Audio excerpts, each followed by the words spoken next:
to myself, what a wonderful world.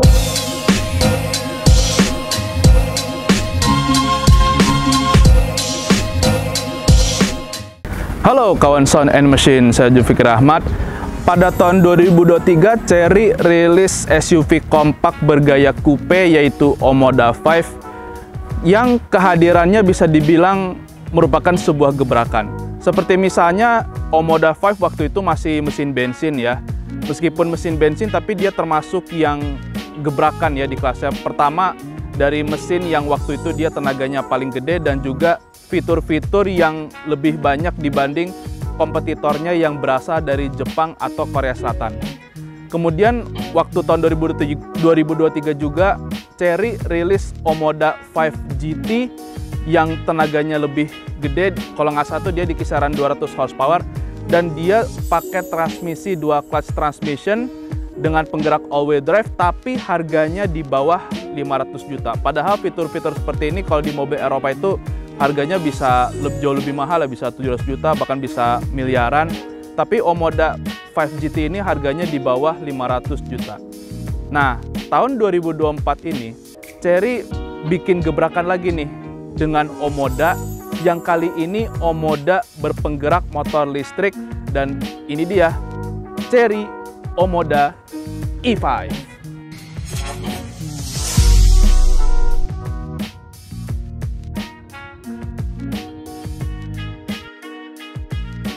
Omoda E5 ini lebih kurangnya dia Omoda 5 versi motor listrik ya, atau bisa dibilang mobil bensin yang dilistrikan ya kalau dilihat dari kapan rilisnya.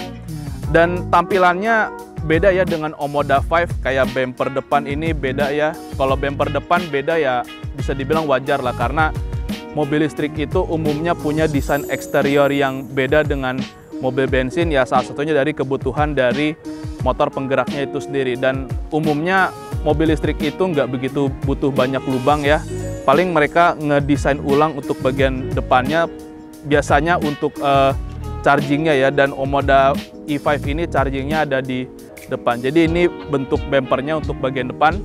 Sekarang kita mau lihat bagian sampingnya dari Omoda E5 ini. Untuk bagian samping beda juga ya dari peleknya ini. Nah, ini desain peleknya beda dengan Omoda 5 ya, yang artinya Chery untuk eksterior ini dia membedakan antara Omoda 5 yang bermesin bensin dengan Omoda E5 yang bermotor listrik. Sementara selebihnya ya nggak begitu jauh beda ya, terutama kalau kita lihat bagian belakangnya. Untuk bagian belakang dia masih mirip dengan Omoda 5 yang bensin ya. Paling ini ada logo E5 buat identitas bahwa ini tuh Omoda E5 yang berpenggerak motor listrik. Oh ya, Omoda E5 ini dia sedikit lebih panjang dari Omoda 5 ya. Yang arti ya kemungkinan perbedaannya itu dari bumper Omoda E5 ya kalau dilihat dari lain-lain, karena wheelbase-nya itu sama gitu ya. Kalau nggak salah itu 2630 mm wheelbase-nya Omoda E5. Oke, jadi ini untuk eksteriornya Omoda E5. Sekarang kita mau lihat interiornya. Interior Omoda E5 ini beda banget ya dengan interiornya Omoda 5. Kalau lihat dari dashboardnya, terus dari door trimnya juga beda, bahkan speakernya juga beda. Kalau Omoda 5 itu kan di sini nih dudukan tweeternya, sementara kalau Omoda E5 ini dia di door trim ya, ini udah lebih Eropa gitu. Memang Omoda 5 ini sebenarnya juga punya karakter yang Eropa ya, tapi Omoda E5 ini dia lebih Eropa lagi. Dan juga untuk dia udah nggak ada tuas transmisi ya.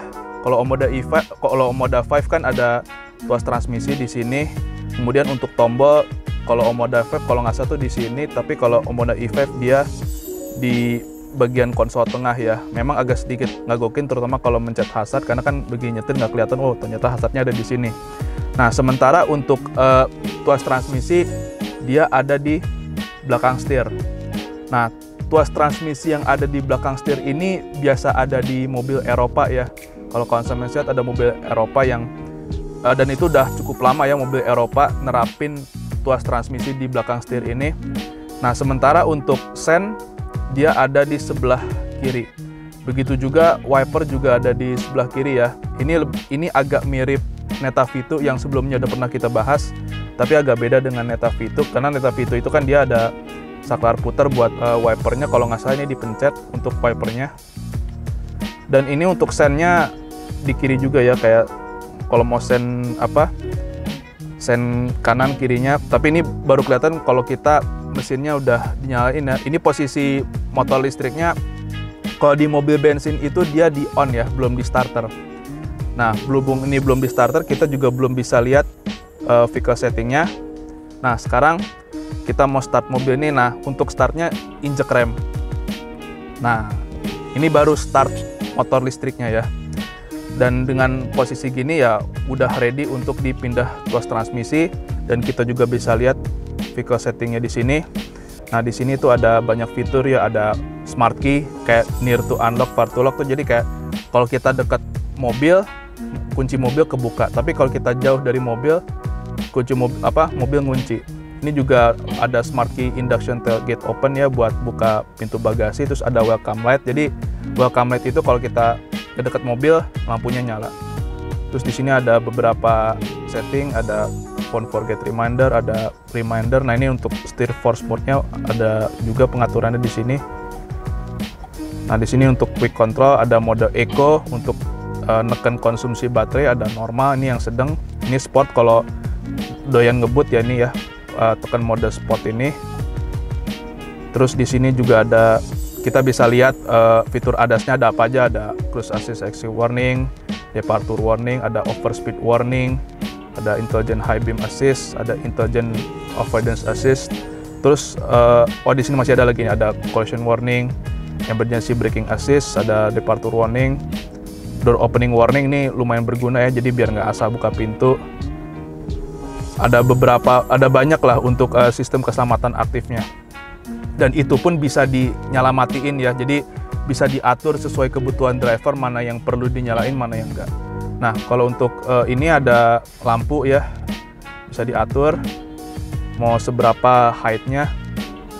Terus untuk ini ambient light, ini kalau malam-malam lampunya ada lampu kabinnya ya, tapi ini baru keluar kalau malam-malam. Dan juga untuk vehicle comfort, ini spionnya bisa diatur bukan lewat tombol dari, biasanya kan kalau ngatur spion itu ada tombolnya lagi ya, jadi kalau mau ngatur spion tinggal pencet-pencet aja ada tombolnya. Nah, kalau ini dari steer. Jadi ini sebenarnya yang fitur yang mestinya buat audio, buat jawab telepon, buat cruise control dan sebagainya. Untuk kalau udah pencet ini, jadi untuk ngatur kaca spionnya dari steer. Tuh dipencet ini gerak ininya kaca cerminnya. Dan juga masih ada banyak lagi ya fitur-fiturnya di sini, dan memang mobil China itu akhir-akhir ini lebih banyak di fitur. Nah, ini ada around view mirror, jadi kita bisa ngelihat di sekeliling mobil ini ada apa aja. Terus ada ini buat ngecek baterai. Terus di sini ada tombol buat AC. AC bisa dari sini, tapi juga bisa dari menu ya. Nah, untuk ini buat mode AC-nya doang, tapi untuk ngaturnya harus dari layar monitor ini. Di sini juga ada beberapa tombol nih buat sport mode, ini buat eco mode, normal mode. Tapi ini buat quick buat pengoperasian cepat ya. Itu kita balik lagi ke AC. Dan ini ya tipikal mobil China yang banyak fitur. Wah, ini buat matiin AC. Wah, ini banyak lah fitur-fiturnya. Dan juga di Omoda E5 ini dia bisa ngedeteksi driver ya, kalau misalnya driver kecapean atau ada warningnya, tapi juga bisa di setting di sini.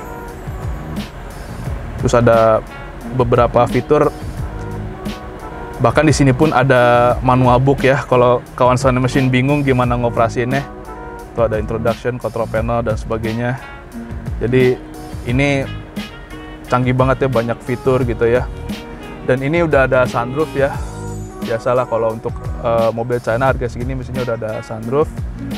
Dan untuk warna interior juga beda ya, dia warna interiornya cerah banget ya, yang bikin kabin tuh berasa lega. Tapi minusnya dengan interior cerah ini ya, lebih handle-nya lebih susah. Nah kayak gini aja kan, ini sebelum kita pakai unit test ini udah mulai menguning gitu ya, terus kalau kena alat tulis atau apa kelihatan gitu. Jadi memang dengan kabin yang warna terang bikin interior jadi berasa lega, tapi di sisi lain handlingnya agak susah gitu, terutama untuk ngerawatnya. Jadi kayak kena noda dikit langsung kelihatan gitu, itu yang agak ngeganggu ya. Oke, jadi ini untuk interior bagian depannya. Sekarang saya mau coba duduk di jok belakang. Duduk di jok belakang cukup lega ya untuk saya yang tingginya sekitar 180 cm, dan untuk kakinya juga masih bisa relax. Padahal ini SUV yang bodinya tuh agak ngebongkok ya. Jadi meskipun bodinya ngebongkok, tapi untuk saya yang tingginya sekitar 180 cm ya masih cukup lega lah. Dan jarak antara kepala saya dengan plafon ini ya termasuk kecil ya, karena satu kepala tangan ini aja nggak nyampe gitu ya. Dan juga untuk di area kabin belakang ini dia di door trimnya juga ada dudukan tweeter ya. Jadi bukan cuman bagian depan doang, bagian belakang juga ada dudukan tweeter yang bikin audionya tuh lebih enak ya. Oke, jadi ini untuk kabin belakangnya Omoda E5. Sekarang kita mau lihat bagasinya. Bagasi Omoda E5 ini lebih kurang sama kayak Omoda 5 ya. Dia termasuk yang luas, dan luasnya seberapa? Pakai barang bawaan saya.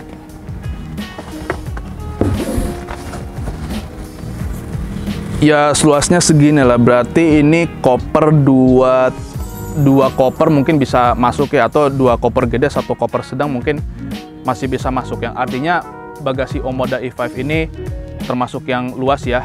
Nah, di balik panel ini masih ada lagi nih.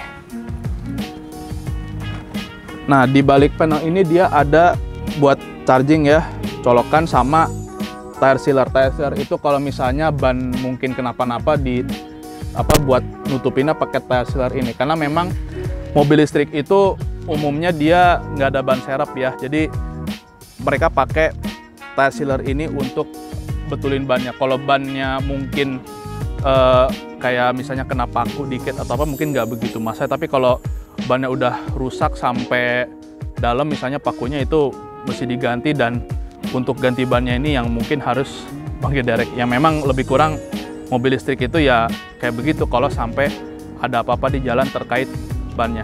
Oke, kita udah bahas bagasi, kita udah bahas interior, eksterior. Sekarang kita mau bahas motor listriknya Omoda E5 ini. Jadi ini motor listriknya Omoda E5, dia motor listriknya di depan, dan ini buat chargingnya Omoda E5 ya. Jadi harus dipencet tombolnya, ada di dekat setir ya, yang ada logo steker kalau nggak salah. Jadi pencet tombol itu baru bisa kebuka. Nah, untuk motor listriknya ini dia tenaganya itu 201 HP, torsinya itu 340 Nm, top speednya itu dia 175 km per jam. Nah, untuk baterainya ini dia 61,6 kWh. Dia bisa diisi 50% itu dalam waktu sekitar 20 menit. Dan biasanya ini kalau pakai DC ya, yang artinya Omoda E5 ini dia cukup memiliki tenaga dan torsi, dan waktu pengisian baterainya cukup cepat, dan daya jelajahnya itu bisa sampai sekitar 505 km berdasarkan perhitungan NEDC, dan juga dia memiliki daya jelajah yang cukup jauh.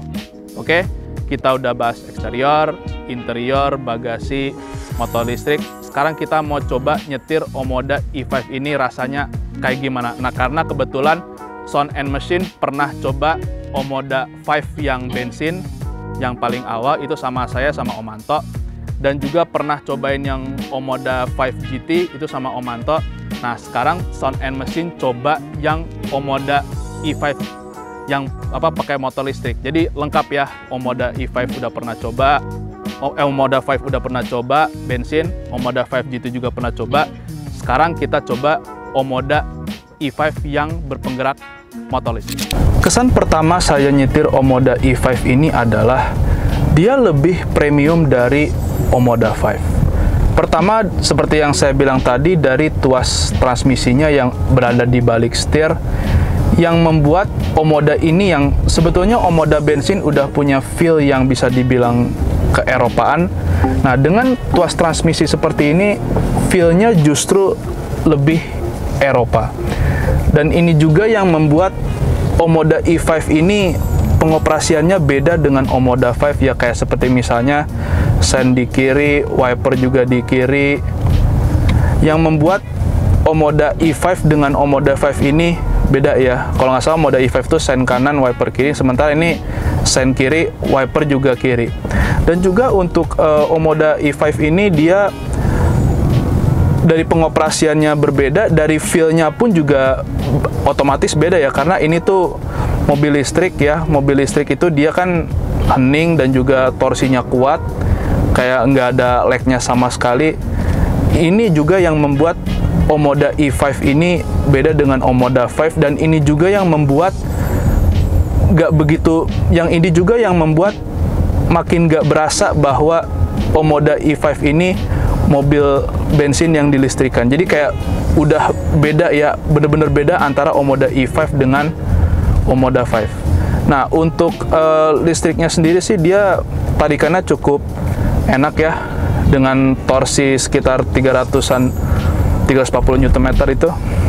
Wow. Remnya juga enak.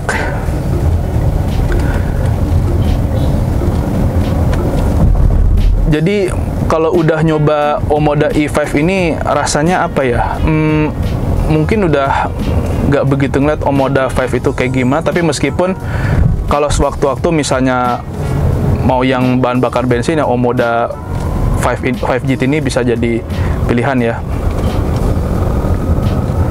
Secara feel Omoda E5 ini dia lebih premium dan juga beda ya. Omoda E5 ini dia motor listriknya cukup kuat ya. Saya coba, ini baru mode normal, saya coba.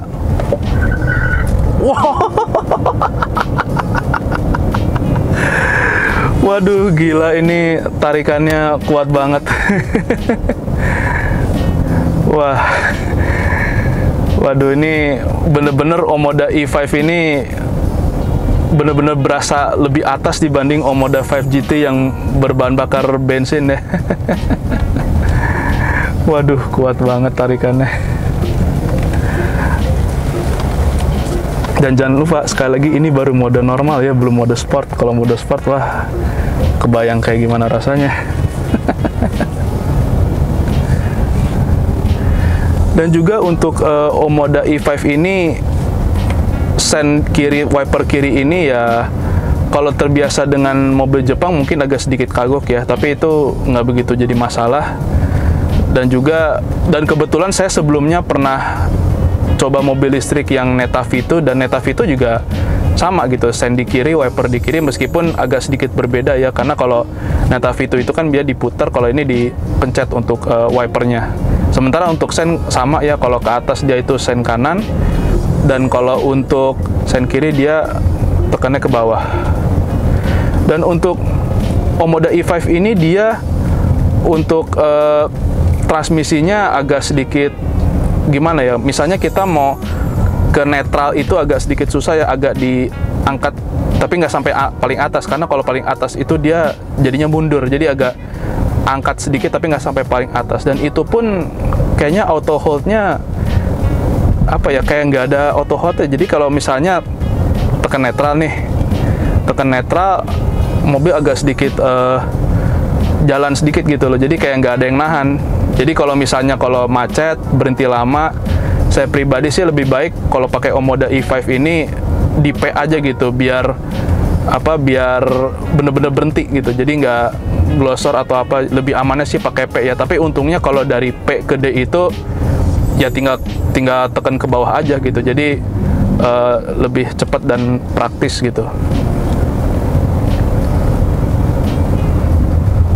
Oke, jadi ini untuk mode normal.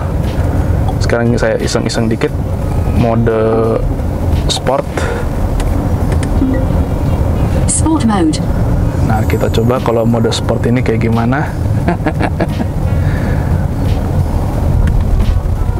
Jadi Omoda E5 ini meskipun sepintas dia itu mobil bensin yang dilistrikan, tapi nggak begitu berasa bahwa ini mobil bensin yang dilistrikan. Dan itu pun bukan cuman eksterior atau interior, tapi dari rasa berkendaranya pun juga beda gitu ya. Pertama dari selektor yang di belakang setir, itu aja udah bikin mobil listrik Omoda E5 itu beda dengan mobil bensin. Dan juga untuk Omoda E5 ini dia lebih berasanya tuh lebih premium ketimbang Omoda yang bensin. Memang Omoda bensin sendiri dari feel-nya udah kayak mobil Eropa ya, tapi untuk Omoda E5 ini dia lebih Eropa lagi. Nah, mungkin konsumen mesin bertanya-tanya, harganya berapa nih? Nah, untuk Omoda E5 yang ada di sebelah saya ini yang paling tinggi, itu dia harganya sekitar 498,5 juta.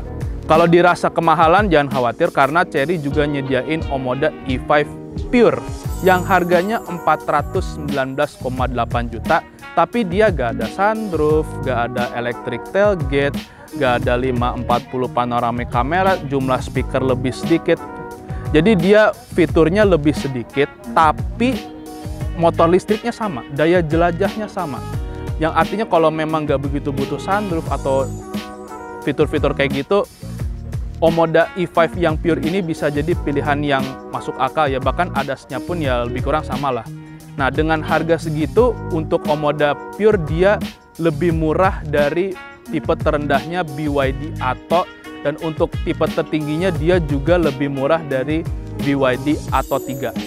Yang artinya Omoda E5 ini bisa dibilang pilihan mobil listrik yang kompetitif ya kalau dibandingin sama kompetitornya seperti BYD Atto 3 yang sama-sama mobil listrik berjenis SUV, dan dia kelihatannya bakal lebih murah dari Neta X ya. Neta X memang harganya masih tentatif ya, masih pre-book, masih belum ketahuan bener, dan katanya beberapa saat lagi mau di launching harganya. Tapi Omoda E5 ini jadi pilihan yang menarik nih dengan harga sekitar 498,8 juta untuk yang tipe termahalnya, karena itu tadi dia lebih murah dari BYD Atto 3 yang tipenya paling tinggi.